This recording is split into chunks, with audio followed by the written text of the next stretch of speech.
Over. Party's not over. C's have something to say. They come up big in Game 5. You saw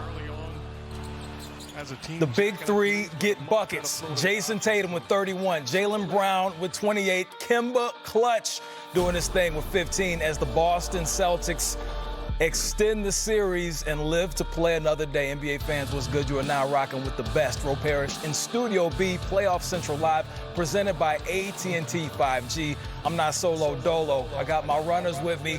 Dennis Scott, ready to launch from 3. Coach Stan Van Gundy always calling the right play. Looking at this game right here, the Boston Celtics came out a little bit flat, but in that third quarter, they came alive. Coach, you picked Boston to get the victory in this one. What stood out to you most in this victory? Well, first of all, don't give me too much credit, because I said the game was going to go to the wire, and it certainly did not. So I was as far off as Dennis was. So neither one of us was right in this one. But what happened very simply in the second half, right?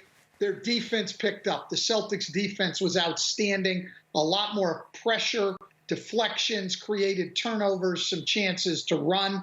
The pace really picked up. And when Miami tried to switch to zone, Boston got into their offense quickly before the defense could set.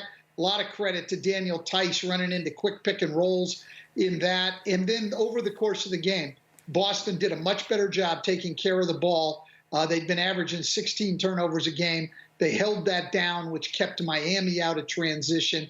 Those three things, to me, were the keys to the victory for the Celtics. Celtics got into their bag into the third quarter, 41 points. That is the most points that they've scored so far in the playoffs. They outscored the Miami Heat by 16 in that quarter, also their biggest point differential. It seemed to all click and come together for the C's in the third quarter, 3D. What did you see? Well, it's amazing, guys, in 48 hours how the swagger swings from one team to another. So I saw a team out there playing with a lot of confidence, getting to their sweet spot, sharing the basketball. And like we talked to Jaylen Brown, it's like they're playing Celtic basketball. And defensively, like Coach talked about, they stepped it up in the third quarter, and their defense turned into easy offense. So when that happened, they started knocking down some threes, getting some easy layups, hitting some floaters. And Daniel Tice, wow, big fella made some huge shots there in the second half to help the Celtics get over the hump. Celtics over the hump. They limit their turnovers in this game, not like the previous one where they had 19. They end up getting the victory. Take you right now to the head coach of the Boston Celtics, Brad Stevens. So what Dennis Cantor gave you in the first half when you got in the game? Yeah, it just kind of kept us at bay. You know, we were struggling. They hit some really tough shots. Robinson was going nuts. And, you know, Cantor's, you know, points there in the paint, I thought really helped. And then, you know, kind of helped steady us and give us a chance at halftime, you know, only being down 7. Question in person, Gary Washburn. You were recorded saying kind of that's the best Celtic you've seen you guys play in a while, like second half. What was that? You were recorded.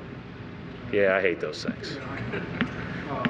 What happened in the third quarter? What turned it around? I just think it's, I thought we played with great tenacity defensively, and our offense followed suit. But they're very hard, like, you know, it's easy for me to sit up here and say to, you know, be at our very best and get stops on every possession. I mean, this is a heck of an offensive team, a heck of a well-coached team, and hard to guard. Tim Bontemps.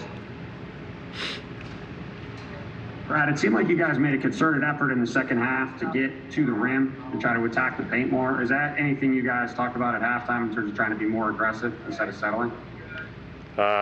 What's today's date, Tim? 9/25 or 26? I think our first practice was on 9/26, 2019. So we've been talking about it since then. Dan Wakey. Oh, sorry, I apologize for that. Where's Jay King to fix this? Yeah. Jay, do you have a question tonight? Fred, I think there's so much stuff out in the real world, and home has such a magnetism for people. What is it about competition that can take a team and just make them refuse to back down or leave? I mean, we're prideful. Like, we want to do well. the 4 teams that are here are really good. They've had great years. They're also in the arena and on the stage where everybody's going to be talking about them and try to dissect them and break them down and all that stuff. So our deal